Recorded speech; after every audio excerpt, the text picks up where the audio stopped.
Pak, kalau orang korupsi 30 miliar masuk neraka, masih nanikmati tuangnya 30 miliar.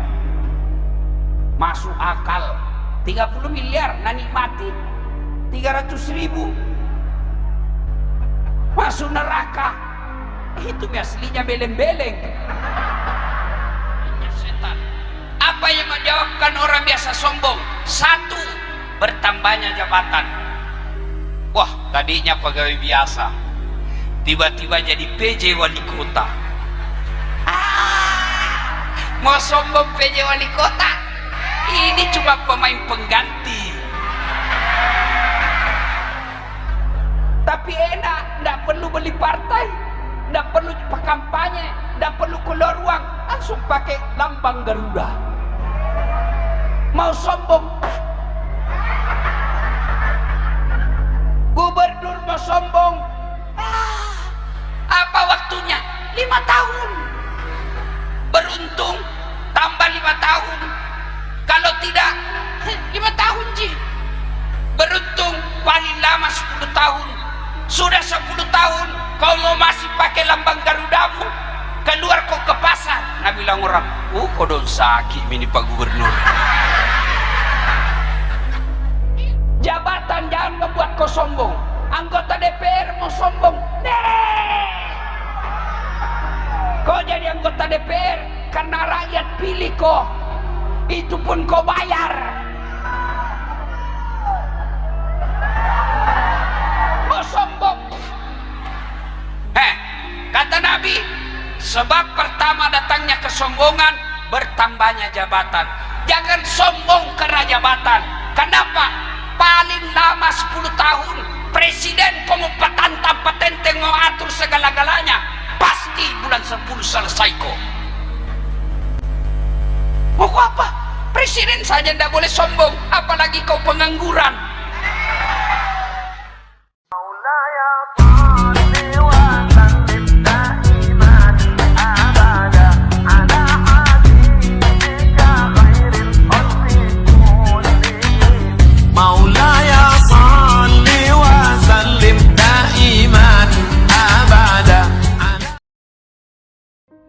Pernah bilang begini, dalam dirimu terdapat segumpal darah. Ada juga ulama mengatakan segumpal daging. Kalau daging itu sakit, sakitlah seluruh anggota tubuhmu. Kalau daging itu sehat, sehat seluruh anggota tubuhmu. Sahabat bertanya, apa gerangan segumpal daging itu ya Rasul? Nabi menjawab, qalbu, hati. Itu berarti pengendali baik tidaknya sifat kita tergantung dari hatinya. Kalau hatinya sehat, tutur katanya baik, perbuatannya bagus. Tapi kalau hatinya sakit, ucapannya kasar, jadi pejabat merugikan orang, bertetangga menjahat. Kalau hatinya sakit, pertanyaan buat kita, kita yang hadir di sini sakit atau sehat hatinya? Sehat. Tahan dulu. Kita tahu dulu apa saja jenis-jenis penyakit hati, baru kita kasih cocok. Ini penting. Kenapa? Tidak ada orang masuk neraka gara-gara sakit kusta. Tidak ada orang masuk neraka karena lever. Tidak ada orang masuk neraka serangan jantung.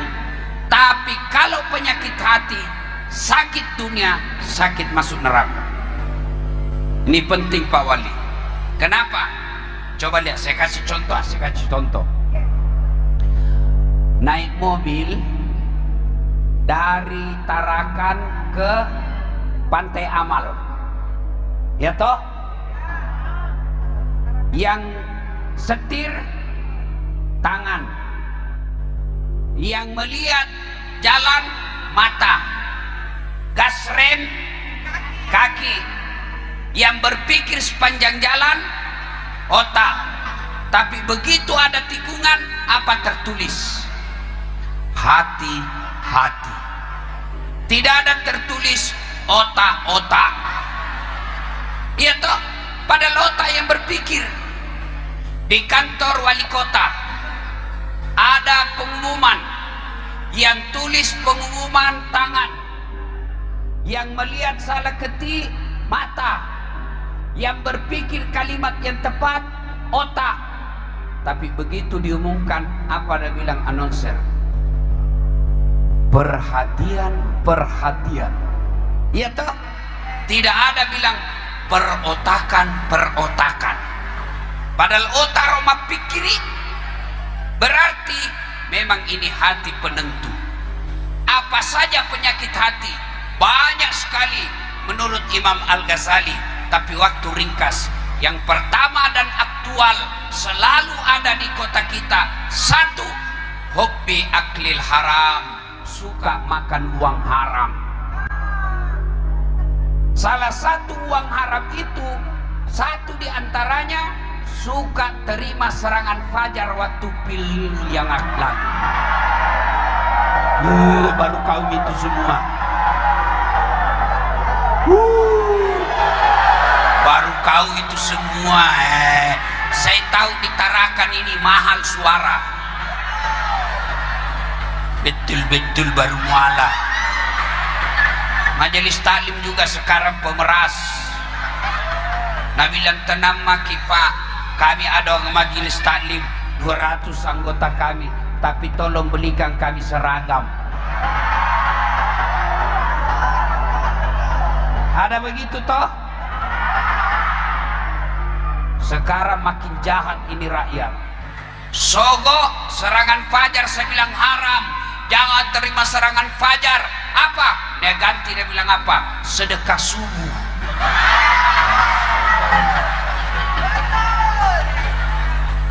Betul-betul. Pak, woi, dengar ini, dengar ya, dengar. Tolong jawab.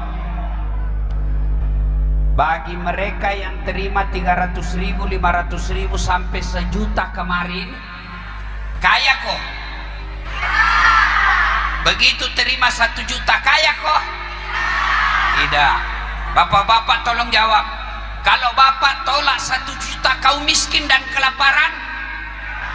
Tidak. Tapi yang pasti, kalau kau terima itu uang sogo, maka anakmu yang pintar sarjana, anakmu yang jujur sarjana, anakmu yang baik sifatnya sarjana, tidak bisa jadi pejabat. Kenapa? Karena hanya orang kaya yang bisa jadi pejabat. Kenapa justru kita rakyat Indonesia pergi jadi pembantu ke Malaysia? Kenapa? Karena kau salah memilih pemimpin. Nanda juga kau miskin kalau kau tolak itu 300.000. Tidak juga kau kaya kalau kau terima 1 juta. Tapi yang pasti sogo itu membuat anakmu tertutup masa depannya jadi pejabat. Coba kalau tidak ada yang mau terima uang sogo, biar orang kaya mau sogo kok. Kalau tidak ada yang terima, maka 2024 yang akan datang, 2029 yang akan datang, ada orang miskin sekalipun bisa jadi anggota DPR. Kenapa? Dia cerdas meskipun tidak ada uangnya.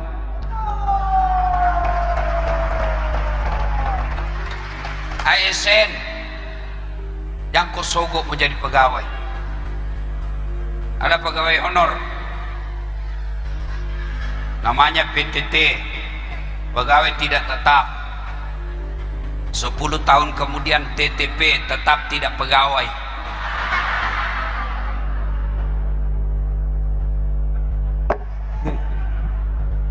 Biasanya itu kodong pegawai honor, Satpol PP, polisi setengah.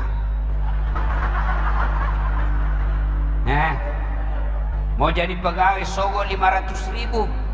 Nah sampai pensiun kau itu tidak bisa ku dapat. Ibu-ibu, Bu, Pak, oi Pak, istri halal tidak? Halal. Jam 12 Ramadan, tahan dulu. Nah istriku, amba bako pale. Haram. Kapan? Maghrib bisa kau pakai buka puasa. Coba.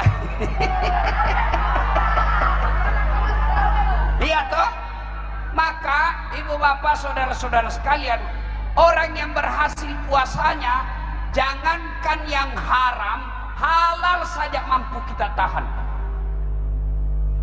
Cuma sayang, seribu sayang, bulan 11 akan datang ini, disitulah peluang orang makan uang haram. Bagi mereka yang terima uang haram pemilu yang lalu, kata Nabi, hanya api neraka yang bisa membersihkan perutmu. Pak, kalau orang korupsi 30 miliar masuk neraka, masih nanikmati tuangnya 30 miliar. Masuk akal. 30 miliar nanikmati 300.000 masuk neraka. Itu aslinya beleng-beleng. Satu, penyakit hati, hobi aklil haram, suka memakan makanan haram. Termasuk pedagang ikan. Dia bilang, ani baru padahal sudah tua. Baru ini balegu, baru. Padahal sudah dies 4 kali.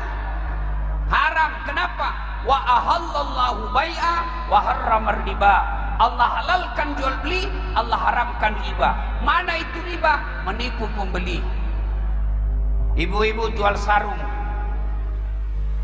Berapa harganya sarungmu? 70.000. Mahalnya. Itu lagi dah modal ibu kasih kok, sama-sama ke orang Bugis. Padahal sudah ada untungnya 10.000. Kalau dia bilang modal pada sudah untung, haram, menipu pembeli. Jual bensin botolan, nah tulis bensin murni, padahal campur minyak tanah. Begitu dikomplain, kenapa kau bilang bensin murni? Nah ada minyak tanahnya. Apa nak bilang? Kan istriku namanya Murni. Sombong. Kata Allah dalam hadits qudsi, ada 10 temannya setan. Berapa ibu? Berapa? 10 temannya setan di dunia. Satu diantaranya yaitu ghaniyun mutakabbir, orang kaya yang sombong. Kaya sombong, temannya setan. Apa yang menjawabkan orang biasa sombong? Satu, bertambahnya jabatan. Wah, tadinya pegawai biasa, tiba-tiba jadi PJ wali kota. Mau sombong PJ wali kota? Ini cuma pemain pengganti. Tapi enak, tidak perlu beli partai, tidak perlu kampanye, tidak perlu keluar uang, langsung pakai lambang Garuda. Mau sombong, gubernur mau sombong, apa waktunya? 5 tahun. Beruntung tambah 5 tahun. Kalau tidak 5 tahun ji. Beruntung paling lama 10 tahun. Sudah 10 tahun kau mau masih pakai lambang Garudamu, keluar kau ke pasar, nah bilang orang, kau don sakit mini Pak Gubernur. Iya toh. Asisten 1 mau sombong, ada batasnya. Apa batasnya? Pensiun. Apa itu? Jabatan jangan membuat kau sombong. Anggota DPR mau sombong, kau jadi anggota DPR karena rakyat pilih kau, itu pun kau bayar. Mau sombong. Kata Nabi, sebab pertama datangnya kesombongan, bertambahnya jabatan. Jangan sombong karena jabatan. Kenapa? Paling lama 10 tahun presiden kamu patantang patente mau atur segala-galanya, pasti bulan 10 selesai kok. Mau apa? Presiden saja tidak boleh sombong, apalagi kau pengangguran. 2, Nabi, penyebab datangnya sombong apa?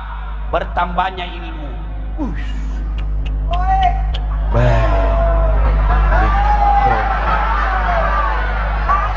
SOS, SAG, MSI, PhD. Mau sombong? Jangan sombong karena ilmu. Allah katakan, wa ma utitum minal ilmi illa qalila. Saya tidak kasih kau ilmu dasar kecuali sangat sedikit. Mau sombong, banyak ilmu, nak kasih pikun kau Tuhan. Apa? Pikun. Ada profesor bu, wih, cerdas sekali. Begitu pensiun, mulai pikun-pikun. Mau pergi mengajar, karena ditambahi usia mengajarnya 5 tahun, mau pergi mengajar. Protes sama istrinya, Pak, biasanya kalau mau kopi mengajar, kau cium-cium jidatku. Ini hampir 1 minggu ndak pernah kau cium.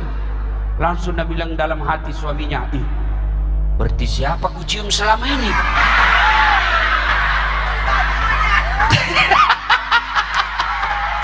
Ternyata pembantunya ada cium. Ya juga modus ini Pak. Kukira sih. Maka yang baik kita saling menghormati perbedaan pendapat. Ya, berbeda biasa, tapi jangan saling menghina. Termasuk pilkada, berbeda biasa, tapi jangan kau saling menghina. Saya dengar 3 calon gubernur, semua pasti orang hebat. Mau kau pilih A boleh, pilih B silakan, pilih C tidak halal, silakan semua. Yang salah kalau kau pilih A, kau jelek-jelekan A, B sama C. Pilih bako. Tim sukses, silakan jagokan jagoanmu tanpa kau jelek-jelekkan lawanmu. Jangan kau baper soal pilkada. Bermusuh-musuh kau gara-gara pilkada, jadi kau kepala dinas. Kalau kepala dinas saling membela, biasa, wajar, masih mau jadi kepala dinas. Kontraktor jadi tim sukses, dia bela calonnya, wajar, dia mau dapat proyek. Kalau kau bertetangga, apa mau dapat? Masih ingat 2019? Pemilu 2019. Masih ingat Ibu? Masih ingat? Siapa yang bertanding? Bapak Joko Widodo. Siapa lawannya? Bapak Prabowo. Siapa yang menang? Bapak Joko Widodo. Siapa menterinya? Bapak Prabowo. Waktu debat satu paket. Kamu bertetangga sampai sekarang masih baku musuh. Itu beleng-beleng. Cak mesti salah-salah. Ya roya sange politik biasa. Ajak si panas ngogie kau mau balik lagi. Make mas. Ya aku masolangi masih nana. Jawa na sapa. Ya aku manre-manre. Ogina obi. Pura le dui kera-kera mo palo. Barasa si sekue.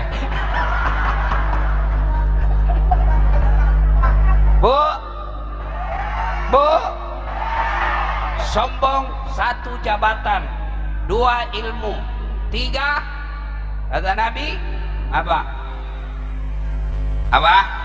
Bertambahnya harta. Tadinya miskin, tiba-tiba dapat pembebasan lahan, langsung gak kaya. Jangan sombong karena kaya. Kenapa? Kalau Allah marah, nah kasih ke penyakit, banyak duitmu, tapi tidak ada bisa kau makan. Banyak orang begitu toh Ibu. Banyak uangnya dilarang makan nasi, dilarang makan daging, dilarang makan udang, dilarang makan garam, dilarang makan gula. Apa aja bisa makan? Ubi rebus. Warna 10 miliar ubi bisa makan. Apa kamu sombong? Yang keempat, kata Nabi, penyebab sombong bertambahnya popularitas dan kecantikan. Ibu-ibu cantik sekarang tiba-tiba stroke. Berarti kok cantik ya Bu, ibu, jangan sombong karena cantik, jangan sombong karena kaya, jangan sombong karena jabatan, jangan sombong karena ilmu. Karena kalau kau sombong, temannya kau setan. Tapi kalau pejabat sombong, orang kaya sombong, profesor sombong, artis sombong, orang masih bilang ya wajar, pejabat ada anak buana, wajar, sogi banyak uangnya. Tapi kalau sudah miskin, jelek mukanya, busuk mulutnya, tidak terkenal, bau kalepanya, sombong lagi, sombong lagi. Bukan kau temannya setan, kau sudah jadi setan. Sombong penyakit hati. Yang ketiga, penyakit hati, kata Nabi, ghibah. Tahu ghibah, Ibu? Apa? Apa? Gosip. Ada gosip yang boleh, bahkan itu perintah agama. Siapa yang boleh lakukan? Satu, pendakwa, tujuannya supaya orang paham. Dua, polisi, jaksa, hakim, apa? Menegakkan keadilan. Tapi lain dari itu tidak boleh. Cerita kejelekan orang boleh, tujuannya apa? Supaya tidak dicontoh. Pak Hakim cari kejelekannya orang, diselidiki, selidiki, polisi cari kejelekannya, selidiki, supaya apa? Dihukum seadil-adilnya sesuai dengan perbuatannya. Tapi kalau cerita aib, tidak ada gunanya, hanya kepuasan dosa. Seperti ibu-ibu kumpul begini, biasanya masih gosip itu. Dia tidak gosip, tapi matanya sinis. Tidak gosip, tapi mulutnya dong.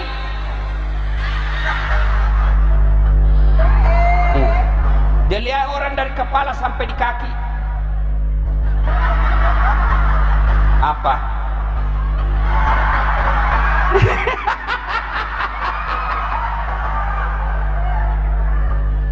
Ya, ayuhibbu ahadukum, kata Allah, sukakah kamu memakan bangkai sesamamu manusia?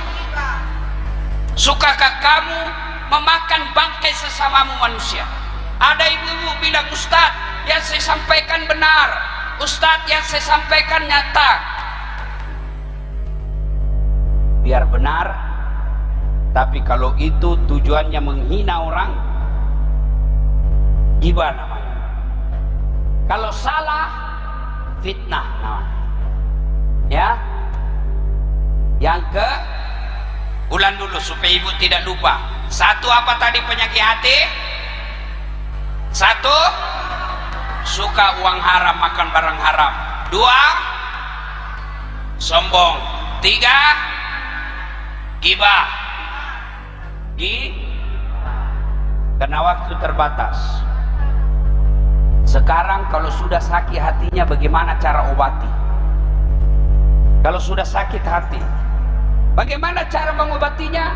Satu, perbanyak kalimat istighfar. Astaghfirullahaladzim wa atubu ilaihi, la ilaha illa anta subhanaka inni kuntu minadz zalimin. Ibu tidak sadar, tiba-tiba ada rasa sombong, nganggap remeh orang, tiba-tiba muncul, langsung tembak dengan kalimat apa? Astagfirullahaladzim. Supaya berbekas itu istighfar, usahakan ucapkan dengan baik, fasih, lalu iringi dengan usap dada. Biasanya kita istighfar kan tidak ikhlas cara ucapnya.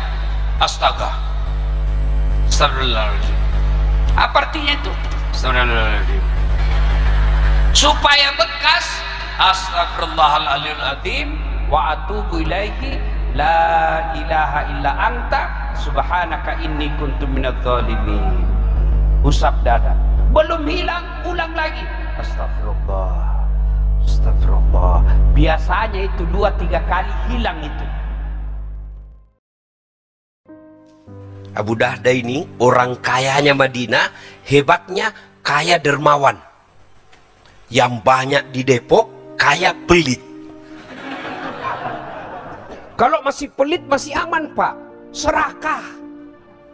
Kalau pelit dia cuma ndak mau keluar duitnya. Kalau serakah sudah ndak mau keluar, diambil haknya orang. Itu yang banyak politisi lakukan di Indonesia. Anehnya kita pilih juga. Apa?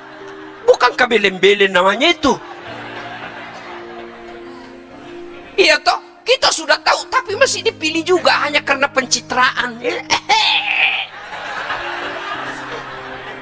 Demi Allah, biar dia ulama, biar dia profesor, biar dia pejabat, tapi kalau tidak punya ilmu sabar, tidak mungkin bisa bahagia dalam rumah tangganya. Ini sabar.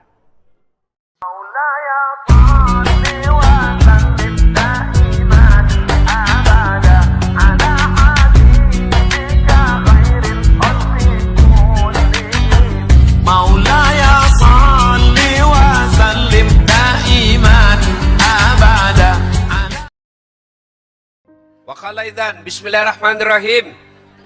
Ya ayyuhalladzina amanu dukhulu fi silmi kaffatan wa la tattabi'u khutuwatis syaitan innahu lakum adu mubin. Wahai orang-orang yang beriman, masuklah engkau ke dalam Islam secara sempurna. Bukan Islam gimik-gimik, bukan Islam pencitraan, bukan Islam pilkada. Islamlah secara benar. Islam kalian ketika sholat, Islam pula lah ketika kalian bikin undangan pernikahan. Belum menikah, prawedding. Boleh, tapi jangan pelukan, belum ijab kabul. Yang undang ustadz, gedungnya Islamic Center, ibu bapaknya haji, tapi foto sebelum menikah sudah boncengan pelukan. Pergi ke pesisir pantai naik mobil, sepeda tua. Kamu pergi jual ikan? Ini prawedding, ini ajaran dari mana? Boleh ndak? Boleh. Tapi jangan pelukan, belum halal. Caranya gimana Ustaz? Kita kan mau tahu fotonya. Sebelah kanan laki-laki sendiri. Sebelah kiri kertasnya wanitanya sendiri. Ibu bapaknya di atasnya atau di bawahnya, kedua mempelai. Boleh. Saja. Saya sebenarnya lagi kondisi kesehatan tidak baik. Lagi tidak baik-baik saja. Tadi malam saya dari Singapura berobat, jam 12 tiba. Ya. Nah, ini belum sehat betul. Tapi karena cintanya kepada majelis musyawarah, saya datang ke tempat ini. Cuma saya bilang saja tadi sama Mas Seto, jangan duduk di samping saya. Kenapa Ustaz? Tambah jelek saya Mas.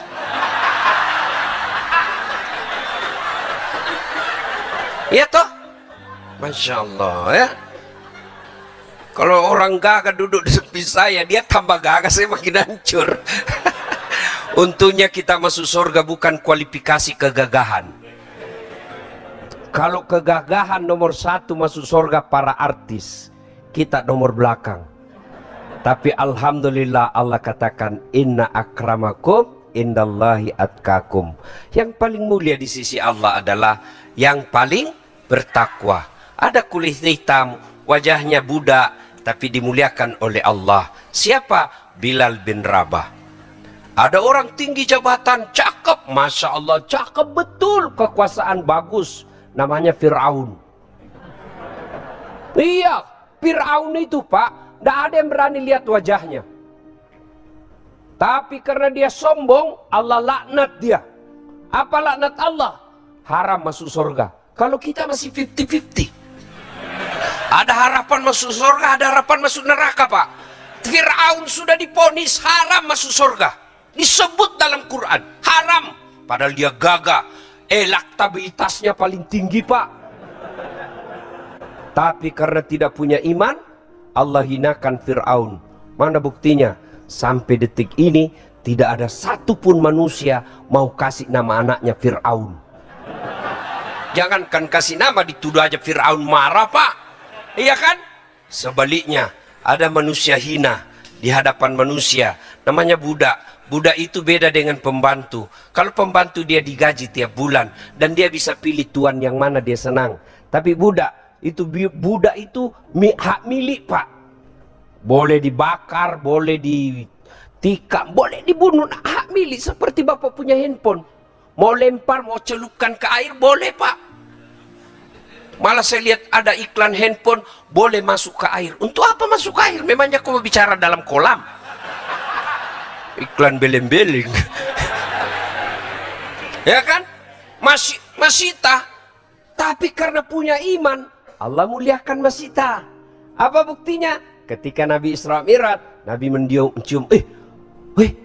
siapa itu? Barusan saya bau harum seperti ini. Apa di arwah para nabi? Bukan. Para rasul? Bukan. Malaikat? Bukan. Siapa dia? Jibril? Dia arwahnya Masita. Harum.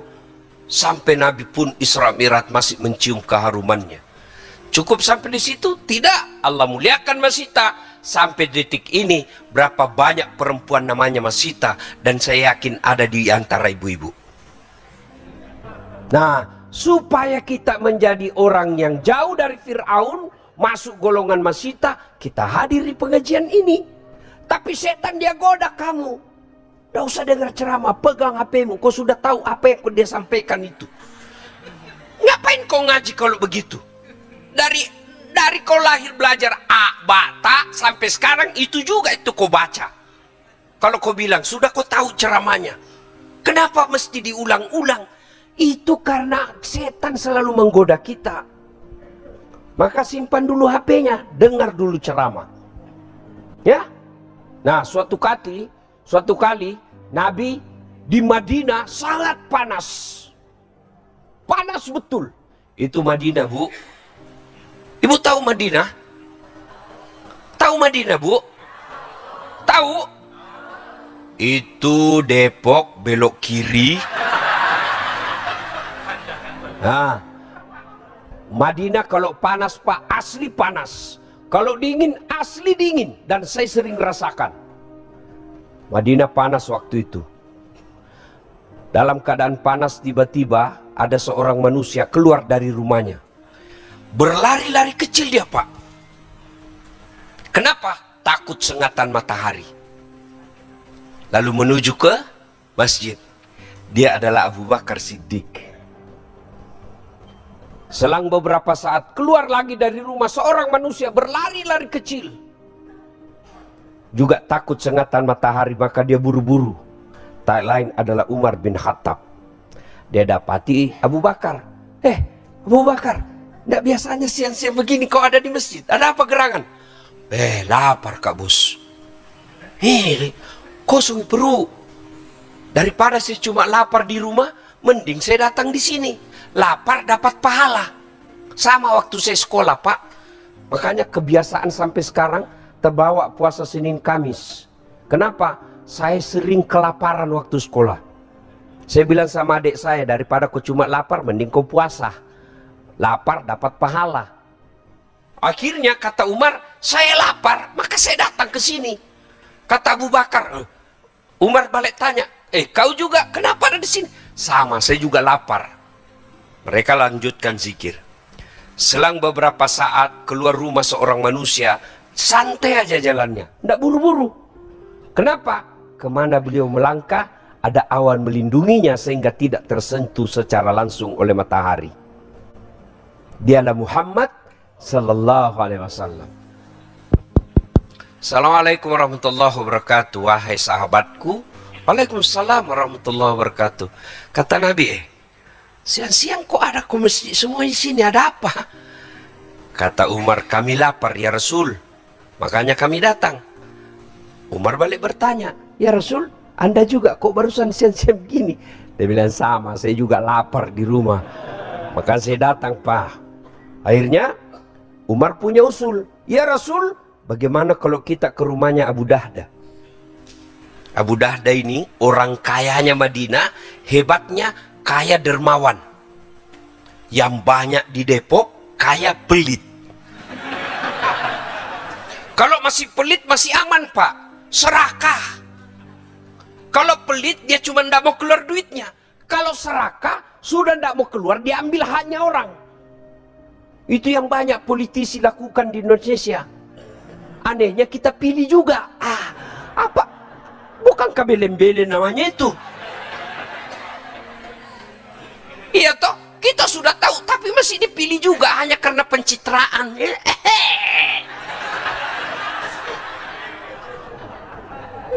Iya. Abu Dahda kaya dermawan. Sampai di rumahnya.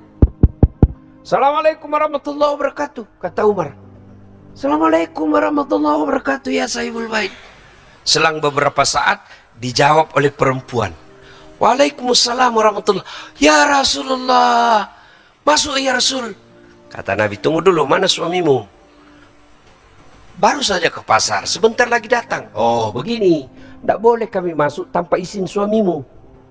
Nih, dengar ibu-ibu. Hei, dengar. Tidak boleh memasukkan laki-laki tanpa izin suami. Ini Nabi. Bagaimana kalau sepupu? Sepupu satu kali, tidak boleh. Sepupu dua kali, tidak boleh. Apalagi sepupu lain kali. Tapi yang banyak sekarang baru suaminya pergi ditelepon teman SMA-nya. Cepat kau datang. Suamiku sudah pergi, cepat-cepat. Saya diprotes ibu-ibu. Lebih banyak laki-laki selingkuh daripada perempuan. Siapa bilang? Ayo, sama jumlahnya. Kenapa? Ibu-ibu pasti selingkuh juga sama laki-laki. Bapak-bapak pasti laki-laki selingkuh sama perempuan. Tidak mungkin dia selingkuh sama laki-laki juga. Iya Pak, berarti jumlahnya sama. Maka Nabi katakan, kita tunggu suamimu. Dengar Bu, tidak boleh memasukkan laki-laki lain tanpa izin suami. Datang keluarganya dari Sulawesi. Bang, ini ada adekmu nih. Gimana? Kalau suami katakan suruh tunggu di ruang tamu, suruh tunggu di teras, tidak boleh kasih masuk ibu. Haram. Nah, datanglah. Suaminya senang beberapa saat, datang. Ini Abu Dahda senang betul. Ya Rasulullah, terima kasih kau datang ke rumah kami. Kenapa ya Rasul? Kata Umar, lapar kami bos. Jangan juga kau cari di buku bos. Tidak ada kata bos di buku ini. Gaya dasar latif supaya enak. Lapar kami ini. Adakah bisa dimakan? Tenang ya Rasul. Duduk manislah ya Rasul di sini. Abu Dahda ke kebunnya. Dia ambil pohon kurma, Pak. Dia bawa dengan pohonnya. Bingung Nabi, ya Rasul. Abu Dahda, kita cuma makan buahnya. Ya Rasul, kalau buahnya saya bawa, saya tidak tahu mana yang Anda senang. Kalau saya bawa dengan pohonnya, silakan pilih. Begitu cintanya kepada Rasul. Cukup sampai di situ? Tidak. Beliau potong kambing. Yang paling bagus. Tidak seperti ibu-ibu. Ngasih orang, nak, ada kue di situ. Dalam kulkas, bawakan Ustadz Das'ad daripada basi. La haula wa la quwata illa billah. Nanti basi baru dia ingat ustadznya. Yang lebih parah lagi, konsultasi malam-malam. Telepon jam 12, jam 12. Ustadz belum tidur. Kalau saya sudah tidur saya tidak jawab ini anumu. Ada apa? Cek nomor aja Ustadz. Astagfirullah. Ya, sudah. Lalu Abu Dahda menyembelih binatang yang paling pagi. Sebagian dagingnya disate, dibakar, dipersembahkan kepada Nabi. Nabi menyantapnya dan berkata, Abu Dahda, tolong bawakan anakku Fatimah. Sudah lama kasihan anak saya tidak makan enak seperti ini. Bawakan anak saya. Ini bapak-bapak ingat nih. Kalau makan enak di luar, jangan kau lupa bini dan anakmu. Ya? Nabi Masya Allah. Dia ingat istrinya, Pak. Bapak kalau di luar traktir orang, semua makan enak, sampai di rumah istrinya tidak pernah ditraktir. Suami macam apa itu? Tidak pernah dicontohkan Nabi itu. Malah kalau pulang sudah ditraktir temannya. Teman saya yang traktir, Bu, padahal dia yang traktir temannya. Hati-hati juga ini yang suka ditraktir. Apalagi yang tidak pernah traktir kamu semenjak kau kenal 12 tahun. Baru kau ditraktir, siapa tahu uang pilkada dia kasih makan kau.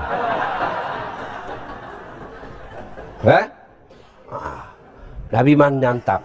Sudah itu Nabi mengambil semua sampel makanannya. Diangkat roti, daging. Apa kata beliau?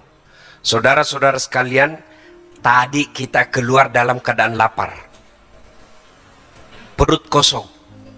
Tapi alhamdulillah, berkat persaudaraan di antara kita, perut kita sudah kenyang. Tidak perlu beli kambing, tidak perlu beli kurma. Alhamdulillah kita sudah kenyang. Tapi ketahuilah saudara-saudara sekalian, sampai Nabi 3 kali mengulangnya. Ketahuilah saudara-saudara sekalian, semua yang masuk ke dalam tenggorokanmu, makan dan air yang lewat di tenggorokanmu, demi Allah, kelak akan diminta tanggung jawabnya di hadapan Allah Subhanahu wa ta'ala. Lalu Nabi mengucapkan ayat, Al-yawma nahtimu ala afwahihim wa tukallimuna aydihim wa tashhadu arjuluhum bima kanu yaksibun. Sadaqallahul adzim. Apa hikmah dari kisah ini? 1, tidak ada rumah tangga yang tidak ada masalahnya. Ayo, ada orang, Pak, sudah 2 anaknya kasihan, tidak punya rumah. Ada orang belum menikah sudah punya rumah. Apa masalahnya? Tidak ada anaknya. Ada orang punya rumah, punya anak. Apa masalahnya? Suaminya selingkuh. Setia suami istri, ada anak, ada rumah. Apa masalahnya? Mertuanya suka intervensi. Mana ada orang manusia yang tidak ada masalahnya? Ayo tunjukkan ke saya. Ini di depan saya. Muka-muka penuh masalah juga ini, Pak. Ayo tunjuk ke saya, mana tidak ada masalahnya. Semua orang punya masalah. Alhamdulillah, sedulur-sedulur, sedulur saklawase. Allah tidak berkata, Dasat, kalau ada masalahmu, kau jadi anggota dewan dulu. Tidak. Masalahnya. Bapak-bapak, ada yang kalah soleh di sini Muhammad Sallallahu Alaihi Wasallam? Ada? Ada kau kalah puasanya Nabi? Ada kau kalah tahajudnya Nabi? Ada kau kalah lisannya Nabi, hal lembutnya? Ada? Demi Allah, tidak ada yang kalah ibadahnya Nabi di kolong langit ini. Tapi apa Nabi tidak punya masalah? Dengar tuh tadi kisah kelaparan, Pak. Datang Jibril menawarkan, ya Muhammad, kau berdoa, ini gunung Uhud dijadikan emas. Apa kata Nabi? Lebih baik saya lapar hari ini, besok saya puasa. Kenyang hari ini, besok saya puasa. Kita baru mengeluh sedikit tidak makan.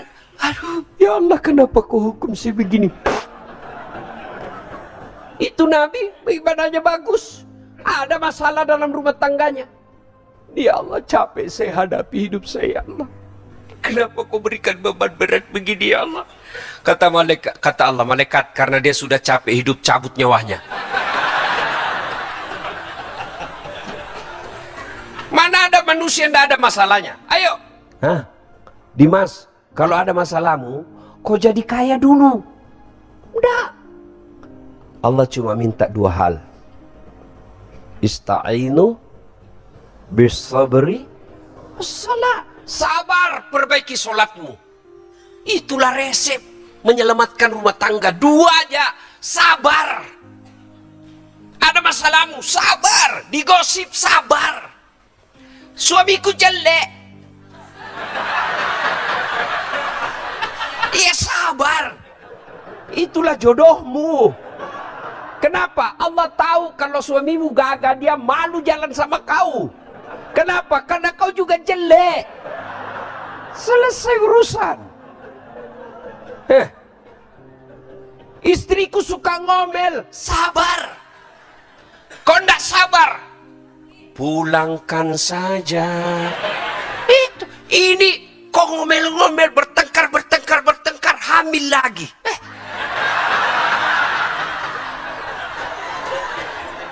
Demi Allah, biar dia ulama, biar dia profesor, biar dia pejabat, tapi kalau tidak punya ilmu sabar, tidak mungkin bisa bahagia dalam rumah tangganya. Ini sabar. Istriku suka ngomel, pasti karena kau jarang kasih hadiah. Itu bocor soal.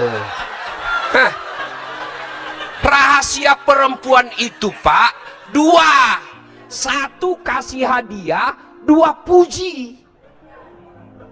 Makanya kalau istrimu suka ngomel, pasti 2 ini jarang kau lakukan. Sudah jarang kasih hadiah, ndak pernah lagi memuji. Coba itu ibu-ibu. Biar kau ndak punya, ndak setiap hari kau datang rumah, yang penting ada duitnya, aman dia. Nggak percaya, kau dengar baik-baik ya. Saya tanya, ibu-ibu, biar suami tidak pula, yang penting ada Nah, kau dengar baik-baik dia tuh. Itu uang dia cari, Pak.